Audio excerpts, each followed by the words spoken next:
people need to take care of their livelihoods, need to take care of whatever their desires are.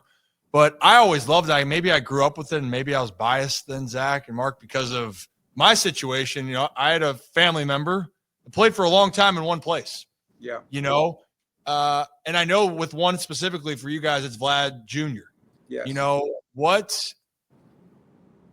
the ultimate goal there is to keep him there long term, but we don't really get to see guys do that too often. Not many. I mean, I would listen, a bond with you and I, you know, is that my dad, your dad, you know, my dad had your dad, he had Kirby Puckett, you know. Yep. Those are two guys, and Brooks Robinson, right? Those are three guys that spent their entire careers in one place and recognize what it can mean to be a legacy player, to be developed, to come to the big leagues, and then to stay in one uniform your entire career.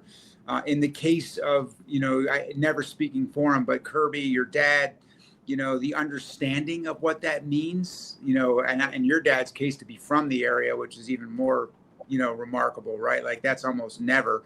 But the understanding of what that can mean, both in your playing career and in your post-playing career as a member of the community, and continuing to be a business person and contribute to the community. What that legacy can mean to a franchise like Toronto, where it's a relatively new franchise. I mean, we're going to celebrate our 50th season next year, which is not very long compared to, you know, some of the franchises in the game. You know, Vladdy has a chance to make an indelible footprint in the history of Canadian sports, and, you know, would be the greatest position player in the history of the Blue Jays if he stays here. So I defer to kind of optimism, you know, and we can talk about this because it's relevant to the Orioles as well with all the great young talent they've got.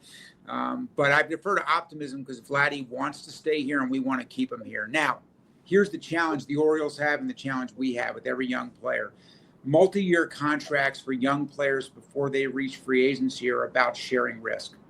And what you're trying to do is look at the sweet spot between where the team is comfortable accepting the risk of injury, dips in performance, long-term projections of what happens as they age, where the player has to be comfortable as giving up the unknowns of what they could potentially make in the marketplace. And they have to place a premium usually on being in that one spot. And you're searching, and the negotiation is all about searching for the sweet spot. That's the fact. It's like, where do we get to that overlap of we're both comfortable sharing risk at this level, understanding each other's risk, and how can we structure a deal which makes us both feel good in the end.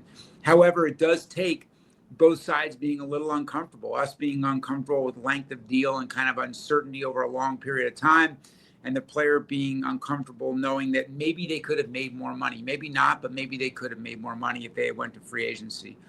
So usually there has to be a premium and a desire on what it means to that player to be a legacy player, to stay in that market, to be a part of that, and really become a part of that community. Yeah, I think it's a great point you make, because I do think people sometimes forget that. It's not that you don't have a desire or the player doesn't have a desire. But how much are you willing to risk on your side? So like Juan Soto with the Nats, he got offered a good deal back in the day. Yes. But he's betting on himself to, hey, I think I'm going to get more. I'm going to put it out there now. Juan could have gotten hurt and the rest could have been history, right? And on the other side of that, Jose Ramirez, it wasn't important for Jose to get more. Like, he's happy in Cleveland. He knows he would have got more if he had went to free agency, but he places a premium on being in that city with that team, with that organization. And he doesn't view that extra money to be meaningful to him. Now, a lot of times it's like, am I letting other players down in the future? You know, do I need to have that be a consideration? Some guys do, and some guys are just focused on what it means to them. So there are a lot of data points out there. It's not just one contract or one player, but you know, I think you can mention Jose Ramirez on one end of the spectrum and Juan Soto on the other. What you hope for every player in the end is they've earned that right, and that's a very serious right to have earned, by the way, to be a free agent, and one that they absolutely should explore. But you hope they place a premium on what it means to be a part of a city and part of a community. And I think that's kind of what we've seen a a change over the years, it's because how hard it is to stay in the bigs, be a good player, get to free agency, and then find your worth. I mean, Santander was an example there just recently. I know he loves Baltimore, but when he earned the right to go to free agency and then, hey, there's a team up north that's going, hey, we got this deal. We value you. Right. And he would be a fool to say, hey, love the organization and it matches what he was looking for. And I think that's can't fault Baltimore. They have their opinions.